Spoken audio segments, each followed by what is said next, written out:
Hi, hope you're having a great day. Well, today I want to talk about the importance of having a solid, good morning ritual. You see, your entire tone of the day is set from the moment you wake up.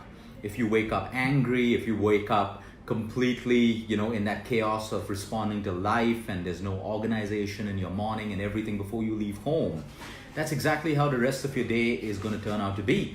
You wake up happy, joyful, you have a lot more energy and strength to handle little problems that the day may throw at you.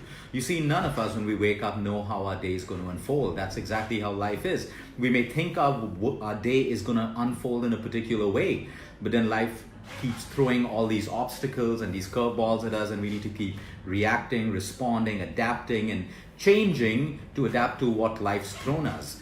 But the energy to get through the day, I'm not just talking about physical energy, I'm talking about emotional and mental, is highly dependent on the kind of morning ritual that we have.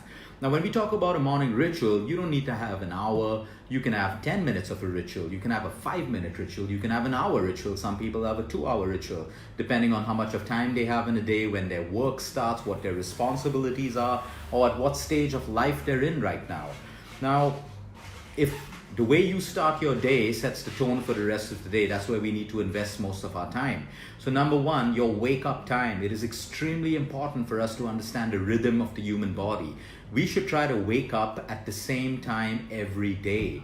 Of course, you have that one late night in a week where you're partying or you're socializing and stuff like that. That's fine. The next day may be a Sunday where you want to laze in bed and wake up late. That's okay. But try to wake up at the same time every day. We spoke about the importance of a sleep-wake cycle, which means you got to sleep at the same time, wake up at the same time. When you do this one little thing, everything in your life changes. The way you eat, how much you eat, stimulants, sugar craving, appetite, your ability to handle stress. So we wake up hopefully after a good night of deep quality sleep.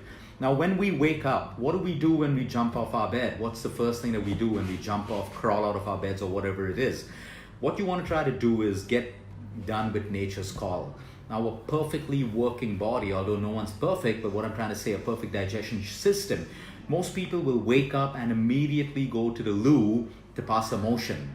Now, this is very normal because while we were sleeping, there was a detoxification process that happened in your body. That's why when you wake up, you have dirt between your eyes, your mouth smells, you have a thick white coating on your tongue. Hopefully it's white and not yellow. That tells you, signifies that there was a detoxification process that happened.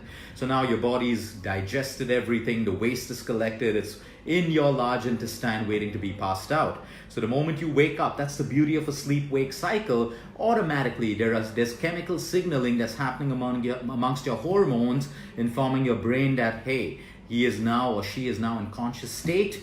You go to the loo, you pass a beautiful motion, you finish with your hygiene routine and all of those things. You finish with your hygiene routine. Some people oil pull, some people brush their teeth straight away, you get a shave, you do whatever it is that you need. Some people take a shower. If it takes you 10 minutes, 15 minutes, or 20 minutes. Now, what happens after that? You want to move your body into some sort of movement. Some people like to hit the gym, go for a run, walk, whatever it is that you want to. But movement is important. If your gym timing is later, that's okay. Maybe you can do a couple of asanas, maybe even simple stretching, because what happens is when you wake up, your metabolism, you want to kickstart your metabolism. When you kickstart your metabolism, everything changes. When we wake up, if you're reaching out for that mug of caffeine, you are only kickstarting your brain with the caffeine as a stimulant, but you are not kickstarting your metabolism in the human body. When you kickstart your metabolism, you have energy in every single cell of your body activating and working for you. Now, when I say doing a little bit of yoga, now why I like the principle of yoga is because you do a couple of asanas, you do your breathing exercises and your pranayama, ending with meditation. You don't have to do 1 hour. You could do just 2 or 3 of your favorite asanas, or 2 or 3 of the asanas that your body type needs. You see, everyone thinks they need to do a 1-hour class. Do it when you have the time. It's beautiful. But when you don't have the time, you should always know, your teacher should have told you that these are the 3 or 4 asanas that your body needs and you should do it. Whether you have weak glutes, you have a lower back problem, you have a cervical problem, your core is weak, there are always 3 or 4 asanas that you can do. That would take you about 7 to 8 minutes, 2 or 3 pranayamas, another 4 to 5 minutes, followed by meditation. That is perfect yoga. Asanas, pranayama, and meditation. So you may keep 10 minutes for this, 15, 20, half an hour. It's up to you. You finish this. You finish the meditation, you're calm. That is the perfect time of the day and the perfect moment to set your intention for the day. You see, setting your intention for the day may seem very airy-fairy for you, but I can't tell you how it sets the tone of your day, because most people wake up and they just respond to life. They react to whatever life is throwing them. But when you have your intention set, you have a purpose for your day to follow.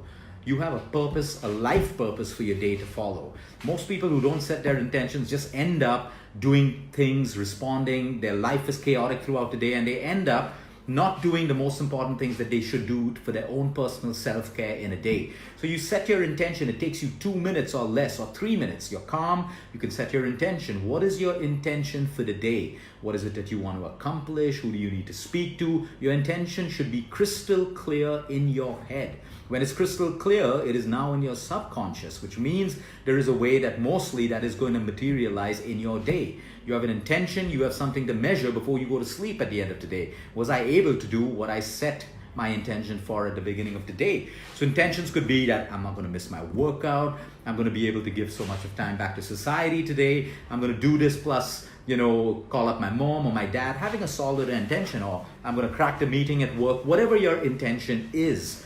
This is very different from a to-do list. Now, once you finish setting your intention, if you have time, you make your to-do list for the day. If we don't have a to-do list, we're anxious and we're stressed because we're constantly thinking, have I forgotten to do something? Or what if I forget to do something? I usually suggest that the to-do list is made the night before. Because what happens is, if you plan what you need to do the next day, it takes you less than 5 minutes. You're able to sleep. But people who have not planned the next day find it difficult to sleep because they're constantly thinking, what do I need to do the next day? What am I expected to do? Am I forgetting something? And you're unable to disconnect your mind from the day and you can't sleep. So that little exercise before sleep is paper, iPad, whatever it is, make a list of the things that you need to do. When it's on paper, you don't have to stress out your mind whether you're going to forget to do something or not forget to do something. You see, when we have so many thoughts in our head and so many things to do, when it's written down, it is so much easier for us to refer to that piece of paper or our to-do list on our phones, and we don't have to constantly be anxious of whether we've forgotten something or whatever it is. So something as simple as this, in that time you may want to pray. I think prayer is a beautiful tool. It doesn't matter what religion you are, but praying, whether it is to your God or the universe or whatever it is, whether you're sending out energy or asking for help in your day or asking for help for a problem that you have, that you're facing, I think it's a very, very powerful tool for well-being and healing, and it is a very underutilized tool. You see, a lot of people pray because it's random and it's routine, but most people don't pray with faith and they don't pray with belief, and that's why their prayers never get answered. It is so important for us to understand that prayer is very, very deep, and we don't just do it when we want something or we're struggling in life.